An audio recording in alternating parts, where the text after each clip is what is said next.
weekend, we went to Tennessee. We were out there with Bearing Optics, working the Ducks Unlimited booth. So now we're back in Pennsylvania here, and we got back yesterday evening. So we went out last night and found a bunch of very big groups. They're real big groups, actually. We found 3 of them.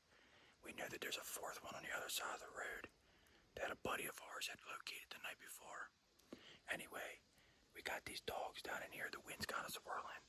We're going to make the most of it, see if we can't sneak down here in this pine thicket. Let me give you a little look at it.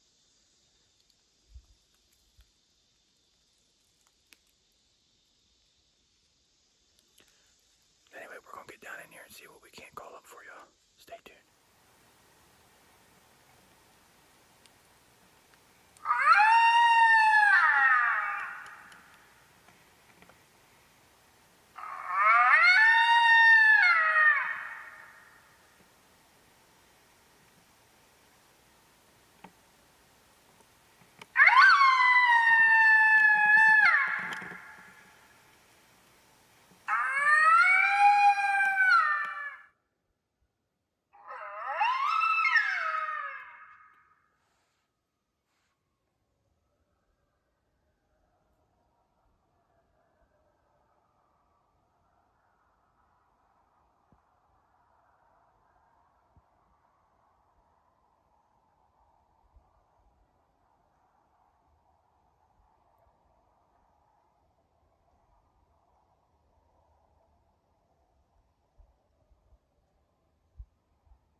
All right, guys, just wanted to come on here and let you guys know kind of how this all unfolded.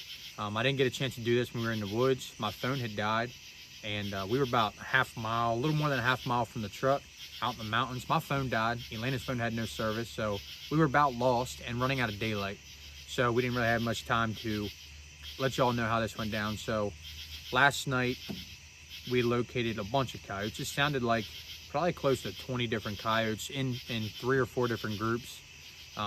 You don't normally get to hear that often, but we were fortunate enough to find a bunch and get some good pins. So this evening, me and Elena went in there, and we got after the closest group to us that the wind would allow us to get to, and they had moved probably 400 yards from where they were last night, and they were about 300 to 320 from us. So we hopped up and moved closer, and we sat down on the edge of this big mountain laurel thicket with some small white pines growing up around it, and let out one of our lone house. And when they had lit up that time, they were scattered out from between 100, and as they kept getting closer, they were probably no more than 50 yards. They were just out of sight from us. And I switched on the creepy calling pup sound. That is from Verminator PC. Rick Paulette puts out them sounds, and it wasn't but 30 seconds after that, and you could hear them. Me and Elena heard them come running, and it was a pile of them. And the first adult had run up in there and seen something it didn't like about 25 yards and ran off. And when it took off running to the right, I swung the camera, swinging it, so I didn't get very good footage on our camera. I apologize for that, but I did get some videos, obviously, as you can see, from our iPhones. And basically what happened was it swung around, and when I switched the sounds to one of my pup fights, about, I don't know, 6 or 7, I think it was 6 other coyotes come running right up the gut, right where we wanted them pretty much. And it was like World War III at that point. Everything broke loose, the sky was falling, and coyotes were running every which direction. And anyway, the Foxtrot number 3s and the Foxtrot 2x4s claimed another one today. And this was Elena's first actual shotgun hunt, where it kind of panned out in our favor. So anyway, the 870 with the Foxtrot combo has claimed another one. So we appreciate you guys watching. We apologize for some of the slack in the video, but you know, we're still learning, we're getting better, and we appreciate it. We'll catch you guys on the next one. Go get after some more.